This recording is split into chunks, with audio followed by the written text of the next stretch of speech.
ask me this all the time. I wear three hats. Okay, so I'll put my first hat on, my clinician hat. I'm glad they're here, these GLP-1 analogs. They do work. I'm not saying they don't. They do. And God knows if you have a BMI of 40 to 45 and you have tried everything else and nothing else works and it's a matter of life and death, then I am glad they're here. All right, now let me put my second hat on, my scientist hat. Okay, why do they work? They work in two places. They work actually at that nucleus accumbens, which I mentioned before, the reward center. It actually seems to reduce reward. It's one of the reasons why GLP-1 analogs are not just being used for obesity, but for alcoholism, for drug addiction, for many things, because they're basically putting that reward system to rest, which is a good thing. Now, we had a drug that did that back in 2006, put that reward system to rest. It was called rimonabant, trade name Acomplia. And what it was an anti-endocannabinoid. It was an endocannabinoid receptor antagonist. It was the anti-marijuana drug. It was the anti-munchies drug. And so it caused weight loss. And it got released in the European Union. The EFSA approved it in 2006. And within 2 months of its hitting the market, there were 21 suicides. Okay? And the reason is because if you suppress reward, ain't no reason to get out of bed in the morning. Okay? Now, the good news with these GLP-1 analogs is we've been looking for the suicide signal and haven't seen it. But we also are looking for the depression signal, and we see that a lot. So it does seem to be having the same effect, maybe not as severe as rimonabant, but nonetheless, that's a downside for sure. Okay. Now, the second place it works, GI tract.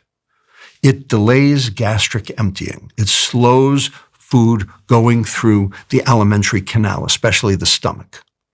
Okay? That's why it works. Because you can't eat more if your stomach's still full, because it didn't move it along.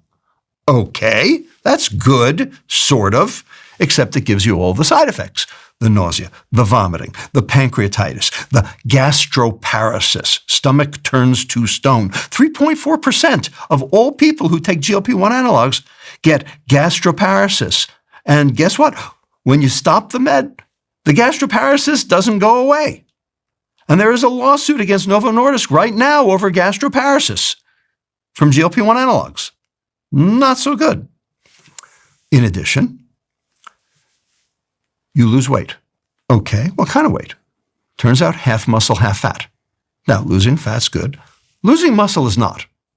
Losing muscle is actually a risk factor for early demise. Sarcopenia is a risk factor for early demise. Now, what else causes loss of equal amounts of muscle and fat? Starvation. And that's how the damn medicines work. They're causing you to starve. Well, that's not the best way to do this, people. Also, only 1/3 of people who take GLP-1 analogs actually respond. 2/3 don't. They don't tell you about those. They're only telling you about the responders. And as soon as you stop taking it, all the weight comes rushing back plus some. Because you've only band-aided the problem, you haven't fixed the problem. Also, not such a great thing. And then finally, let me switch to my third hat, my public health advocate hat. Now, I did say these drugs work. 16% mean weight loss. True. Okay? If everyone in America who qualified for a GLP-1 analog got it, that would be $2.1 trillion to the healthcare system, which is currently $4.1 trillion. So that would be a 50% surcharge over what we're currently paying, and Medicare is going to go broke by the year 2029 anyway, without it. So you're going to put another 50% on top of that? How the hell are you going to pay for that for a 16% weight loss? Conversely, if we just got added sugar out of the diet, out of the American diet, to the level of USDA guidelines of 12 teaspoons of added sugar per day, no more, we could get a 29% weight loss and save $3.0 trillion. That's a $5.1 trillion swing for double the weight loss and no side effects. Which one do you think is better? Yeah. What does exercise do? Exercise increases mitochondria, and that's good because you need increased mitochondrial reserve in order to make all that ATP. Exercise increases brain trophic factors, which are necessary for cognition. And it's been shown now that exercise is one of the primary methods for mitigating the risk for dementia. Okay? It increases brain-derived neurotrophic factor. It increases leptin. All of these are necessary to promote synaptogenesis and even increase neurogenesis, more neurons, so that they don't die. So I'm all for exercise. Exercise also increases muscle mass, and muscle mass, is a mitigating factor for early demise. Like I said, sarcopenia is a risk factor for early demise. So exercise is the way to undo that.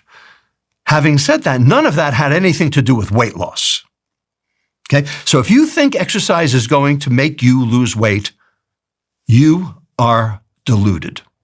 You are under a delusion. You have adopted the calorie hypothesis. I am here to dispel. I am here to destroy the calorie hypothesis. A calorie is not a calorie. So many of the people that are listening to this conversation right now, if they're in the United States or if they're in other parts of the world that have similar health stats, are diabetic or pre-diabetic.